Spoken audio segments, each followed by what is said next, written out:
Ricardo Rodríguez Silvero, bienvenido al programa. Muchas gracias, Padre Oliva. Saludos allí a la audiencia también. Vamos a ver, la deuda. Escribió usted un artículo en Última Hora, una entrevista muy interesante, la deuda. ¿La deuda paraguaya es fuerte o es pequeña? Si uno procede de acuerdo con la ortodoxia, es decir, así como los técnicos internacionales y los locales categorizan la deuda externa, podemos decir de que el coeficiente es relativamente bajo en Paraguay. Eso significa que no estamos tan endeudados como los demás países de América Latina.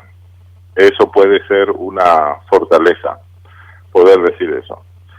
Sin embargo, lo que llama la atención es que nuestra capacidad de reacción para atender los compromisos futuros de la deuda externa puede verse reducida sustancialmente en el futuro, porque el Ministerio de Hacienda está con cada vez menos recursos disponibles. Hay que aclarar que son recursos disponibles los que son menos, es decir, los que quedan después de haber pagado salarios, jubilaciones, autoasignaciones en términos de honorarios y remuneraciones y gratificaciones extraordinarias, jubilaciones, pensiones.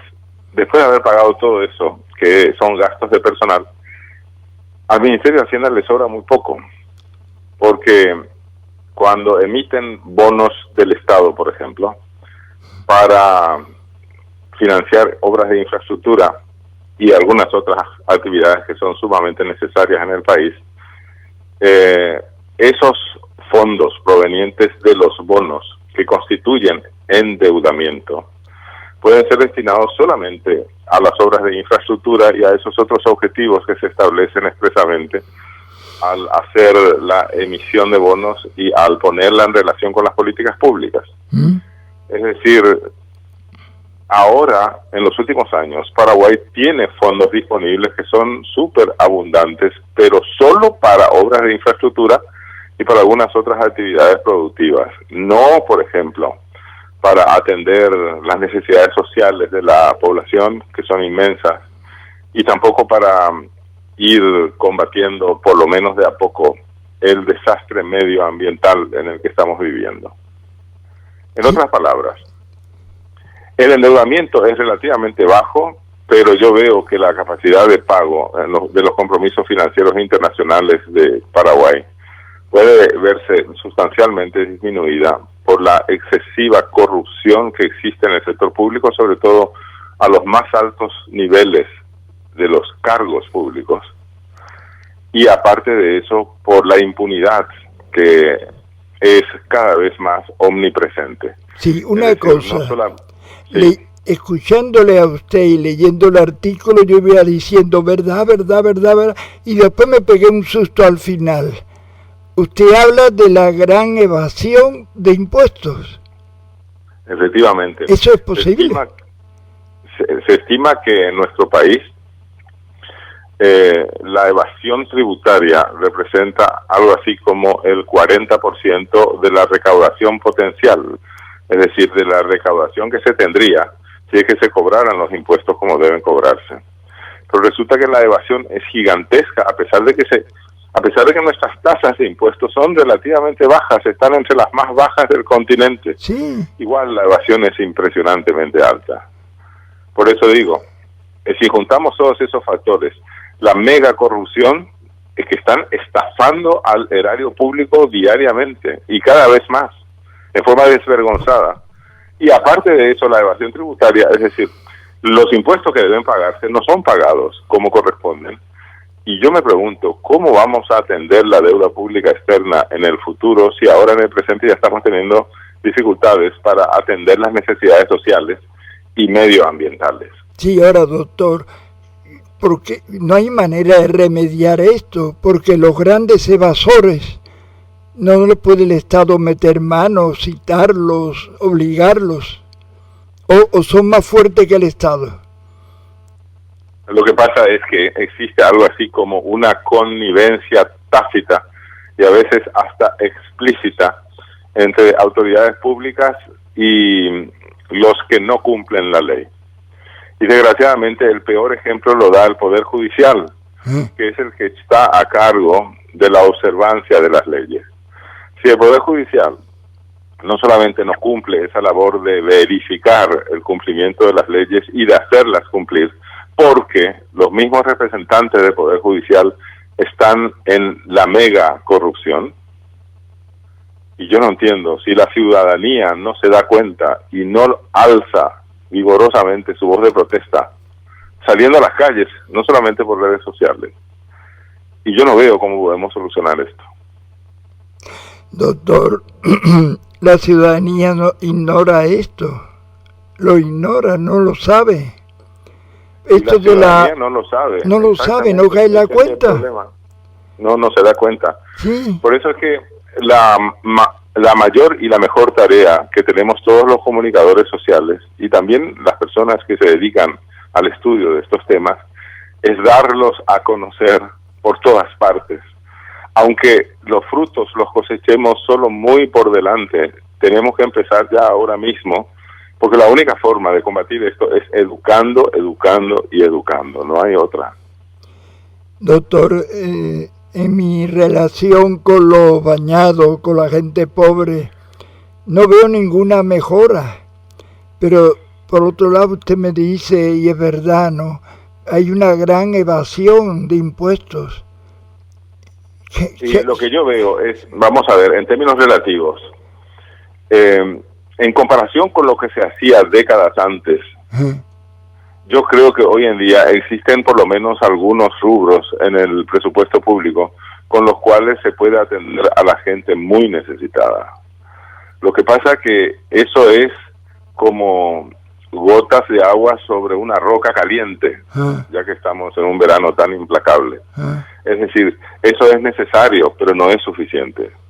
Se está haciendo ciertamente cosas que anteriormente no se hacían, pero no es suficiente. Por eso es que podemos decir que la pobreza extrema sigue estando cerca de las 900.000 personas, sobre todo en épocas de inundación como las que hemos vivido, que todavía parece que vamos a seguir viviéndolas, cuando el río sube muchísimo, como ha ocurrido y parece que va a seguir ocurriendo. Entonces la cantidad impresionante de damnificados hace que la miseria aumente también sustancialmente.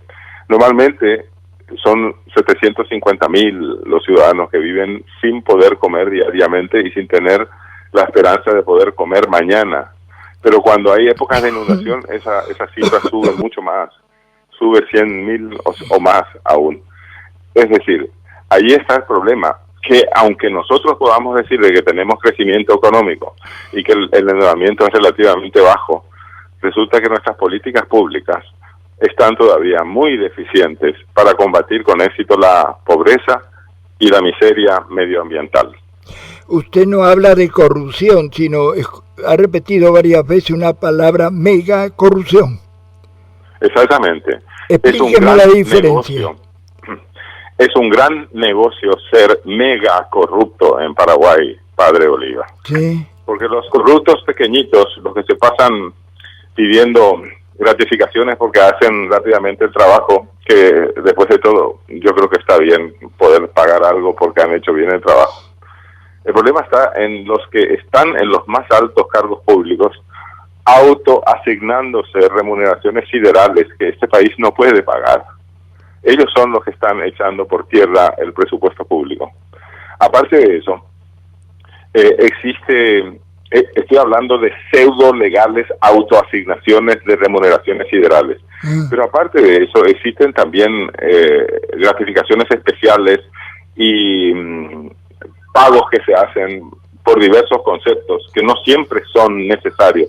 Por ejemplo, tener 3 aguinaldos o 2 aguinaldos a gente que ya está cobrando mucho o que está robando al Estado. Eso es absolutamente inadmisible. Y yo no hablo de los funcionarios públicos de bajo nivel. Esa gente está percibiendo un salario mínimo o 2. Yo hablo de los cargos encumbrados, de los que deberían dar el ejemplo y no lo dan.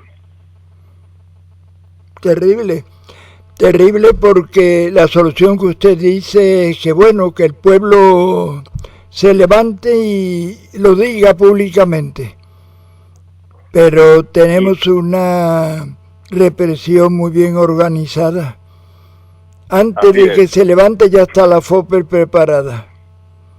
Así es, pero no tenemos otra alternativa, los que trabajamos en comunicación social y los que estamos al tanto, más o menos, de las cosas que ocurren, no tenemos otra alternativa que hacerlas conocer y ver la forma de organizar mejor a nuestros ciudadanos para que ellos por su cuenta se movilicen. Nuestra tarea llega solamente hasta cierto punto. Nosotros somos parte del pueblo, pero somos parte privilegiada porque estamos al tanto de las cosas, o por lo menos las conocemos mejor que la inmensa mayoría del pueblo. Por eso es que conviene hacer saber, conocer, divulgar, es todo lo que podemos hacer. De lo contrario, estaríamos arriesgando la vida a nuestros conciudadanos innecesariamente, porque sabemos muy bien que si apelan a las armas o si apelan a la resistencia violenta, que no apoyamos nosotros tampoco, y ellos pueden perder su vida en el empeño. Totalmente. Bueno, doctor, le felicito por sus palabras, porque usted siempre ha dicho claras las cosas en sus columnas de última hora, y no sé, usted es una esperanza y nos da ánimo a muchos, porque al decir estas cosas podemos esparcirlas y decirle a la gente, abran los ojos por favor, que estamos mal. Y yo me alegro mucho, Padre Oliva, que usted tenga esta radioemisión, porque es una de las formas de hacer saber todas estas cosas. Así que enhorabuena y felicitaciones. Muchísimas gracias por todo y perdone el tiempo que le hemos quitado, ¿eh? Hasta otro día.